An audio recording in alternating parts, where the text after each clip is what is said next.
What's up you guys, Josh Tonga here, and today I want to talk about a scary or maybe not so scary phenomenon called sleep paralysis. So why do I say scary and maybe not so scary when it comes to sleep paralysis? Well, it depends, because a lot of people have had different perspectives and experiences when it comes to this phenomenon. You know, I'm loving the fact that my recent videos have been challenging a lot of your guys' thinking and helping to remove a lot of the fear that surrounds a lot of these kinds of misunderstood topics. And just as I'm wanting to challenge and demystify a lot of the new agey and esoteric ideas surrounding astral projection, I'm also wanting to demystify a lot of the unnecessary fear-based ideas and folklore regarding sleep paralysis. Okay, but let's define it first. What is sleep paralysis? Sleep paralysis is a phenomenon that can happen when you're either falling asleep or waking up, but it's when you find yourself paralyzed and unable to move. But you have some degree of conscious awareness where you can look around wherever you are, and sometimes, not always, you can experience hallucinations, positive or negative or even neutral. So let's just say you've never heard of it before, and then once you get it the first time, you might be wondering why you can't think and move, which can obviously freak you out. So aside from the paralysis, some people can hear strange sounds like a high-pitched buzzing noise, or sense an evil presence, or even see like demonic or shadowy figures, or feel something pressing down on their chest or even choking them, or feel these vibrations like a strong electrical current running through their body, or even feel themselves levitating. And for some people, leaving them feeling totally powerless, just lying there helpless. And I emphasize the word some for a reason, because as I'll mention later, not everybody feels this way. So what are some of the causes of sleep paralysis? It can be caused by sleep deprivation, stress, jet lag, and a number of other factors as well. But believe it or not, it's a lot more common and widespread than people realize, where even these different cultures kind of create their own superstitions around it. And chances are you probably had sleep paralysis at least once in your life, or know someone who's had it, but it's just something that people don't usually talk about. You see, what you'll notice is that there's a lot of fear surrounding this topic. And I get it, some people have had some pretty scary experiences, and there's also the fear of the unknown. You could even watch videos and documentaries about sleep paralysis, and they'll always have this eerie, scary music playing in the background, which obviously doesn't help. Calling it night terrors or true waking nightmares, so it's no surprise that people usually see this as a negative thing. And a few weeks ago I actually saw a movie about sleep paralysis, not a documentary, but an actual movie. So when I saw it online, I thought, you know how timely, because I've been wanting to make a video about it. So I watched it, and dude, it's just straight up horror movie, showing no positive sides to it at all. And of course, you know, I get it, it's a horror flick.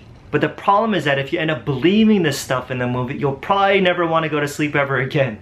You know, when I was in college, I had a lot of Korean friends, and they would tell me their sleep paralysis stories, you know, called gawi, you know, scissor lock, because they would get it every so often. But it was always referred to as something scary. I remember one time in the apartment, I was with my roommates, we were just chilling in the living room, and then one of our roommates was knocked out just sleeping on one of the couches. Then while we were sitting there, out of nowhere, our friend who was sleeping wakes up panicking, and he's like, I had gawi. And my arm was gone, you know, he said his arm was missing. And we all didn't know what to make of it at the time, except he probably just had a bad dream.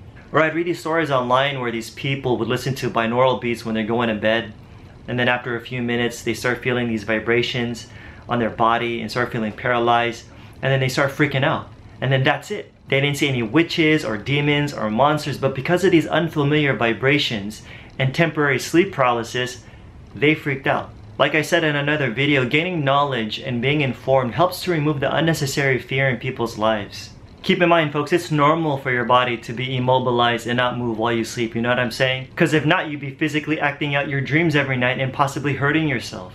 But there are times when this mechanism can be out of sync, where you end up being awake during the paralysis. In another video, I talked about how I had this sleep paralysis back in 2006 that I'll never forget, where I saw this extremely bright light and I couldn't move, and the first thing that popped up in my mind that I'll never forget, literally verbatim, was, here we go, I heard about this. And I felt this really strong energy, like smashing me, like it was crushing me, like it was that strong. And I heard like this energy sound, you know, like this loud ringing in my ear. And it lasted for a while, and then it stopped, and then it came back 2 more times. You know, some religious folks can look at that as some sort of demonic attack, and you know, others people talk about feeling or sensing some sort of evil presence. But the thing is, I felt no evil presence at all.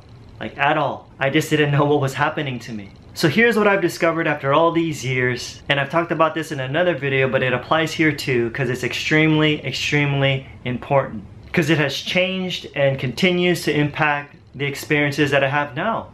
What's in your mind? What's in your mind? Once again, folks, your beliefs matter.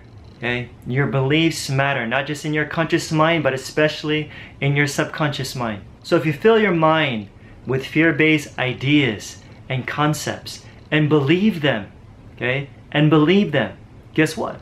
What you believe and focus on and put a lot of energy into, you will create. And our subconscious fears and our expectations can be projected into these experiences. In other words, if you've constantly heard scary stories about sleep paralysis, what might you expect during these phases? Of course, scary experiences, unless your subconscious believes otherwise. But what if I told you you don't have to be afraid? Okay? You don't have to be afraid. Because there are a lot of people out there, including myself, who've had it where it wasn't scary at all. So if I could get some of you to shift in that direction a bit. Some of you hearing this might be like, huh, really? So I don't have to be afraid? No, you don't have to be afraid. You don't have to be afraid. It's all a matter of perspective and adopting a different attitude before it ever happens again. Okay, so what can you do when it happens? Now, I've heard different techniques of what to do, but personally, I haven't done some of them, like wiggling your toes or moving your fingers or your lips or even blinking your eyes, just trying to move the small parts of your body, or even clenching your fist, or even doing like a long exhalation, like a hissing sound, like letting the air out of a tire. But since we're all different, do whatever comes naturally to you in the moment. Now for me, here's my advice, because this is what I've done. So if it happens again, and you start feeling paralyzed, and possibly some vibrations, just stay calm, okay? Just stay calm and relax.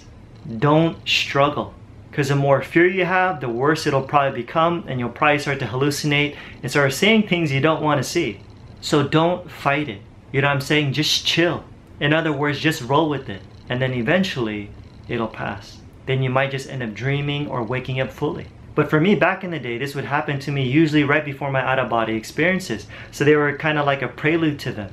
So whenever it would happen, I would project out of my body. So for me, it was a good thing, like a sign. I wasn't afraid because I was actually so familiar with it.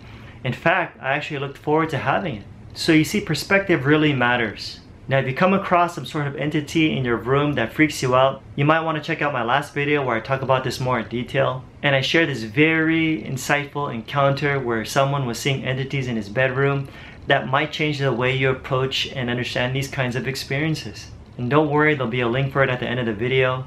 Alrighty, I hope this helps you guys. If you enjoyed this video, give it a like or a thumbs up, and please share it with your friends. And if there's something you want me to talk about, or you have any sleep paralysis stories or insights you want to share, post them in the comments below. Like I always say, more's coming. Till next time, have a good night's sleep. I'm out. Peace.